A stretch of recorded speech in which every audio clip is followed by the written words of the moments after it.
ওয়ালাইকুম এভরিওয়ান, কেমন আছেন সবাই? আশা করি অনেক ভালো আছেন। তো দেখতেই পারতেছেন আরটিভি এই নিউজটি করেছে পে স্কেল বাস্তবায়ন নিয়ে নতুন সিদ্ধান্ত। আরটিভির এই প্রতিবেদন আমি এখন আপনাদের পড়ে শোনাবো এবং আপনারা দেখবেন যে আসলে পে স্কেল বাস্তবায়ন হবে কি না। পে স্কেল বাস্তবায়ন নিয়ে আরটিভি কী প্রতিবেদন করেছে চলুন আমরা দেখে আসি। সরকারি চাকরিজীবীদের বহুল প্রতীক্ষিত নবম পে স্কেল আগামী 1 জুলাই কার্যকরের নীতিগত সিদ্ধান্ত থাকলেও বর্ধিত বেতনের অর্থ হাতে পেতে আগামী অক্টোবর পর্যন্ত অপেক্ষা করতে হতে পারে।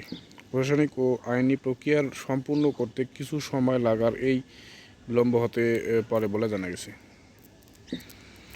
বৃহস্পতিবার অর্থাৎ 18 জুন সচিবালয়ের মন্ত্রিপরিষদ সচিব নাসিমুল গনির সভাপতিত্বে পুনর্গঠিত সচিব কমিটির একটি গুরুত্বপূর্ণ বৈঠকে এসব তথ্য ও নতুন পে স্কেল বাস্তবায়নের কৌশল নিয়ে আলোচনা করা হয়। বৈঠকে জাতীয় বেতন কমিশনের সুপারিশ, সচিব কমিটির পর্যবেক্ষণ, জুডিশিয়াল সার্ভিস পে কমিশনের প্রস্তাব এবং সশস্ত্র বাহিনীর বেতন কাঠামো সংক্রান্ত বিভিন্ন বিষয় আলোচনা করা হয়। বৈঠক সূত্রে জানা গেছে, নতুন পে স্কেল দ্রুত বাস্তবায়নের লক্ষ্যে আগামী 24 জুন পরবর্তী বৈঠকের দিন ধার্য করা হয়েছে।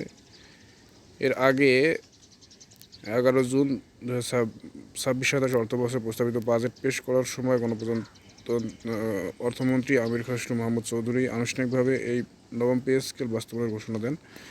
নতুন এই বেতন কাঠামো আওতায় প্রশাসন ক্যাডার, শিক্ষক, পুলিশ, স্বাস্থ্যকর্মী, বিচার বিভাগীয় কর্মচারী সহ স্বায়ত্তশাসিত ও আধা স্বায়ত্তশাসিত প্রতিষ্ঠানের কর্মচারীরা অন্তর্ভুক্ত হবেন।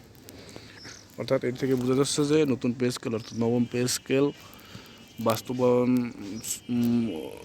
হতে একটু বিলম্ব হচ্ছে। এই কারণে তাদের আপনারা বুঝতেই পারতেছেন একটু টাকার সংকটে থাকার কারণে নবম পে স্কেল বাস্তবায়ন একটু বিলম্ব হবে। তো ভিডিওটি কেমন লাগলো অবশ্যই কমেন্ট করে জানাবেন। ধন্যবাদ সবাইকে।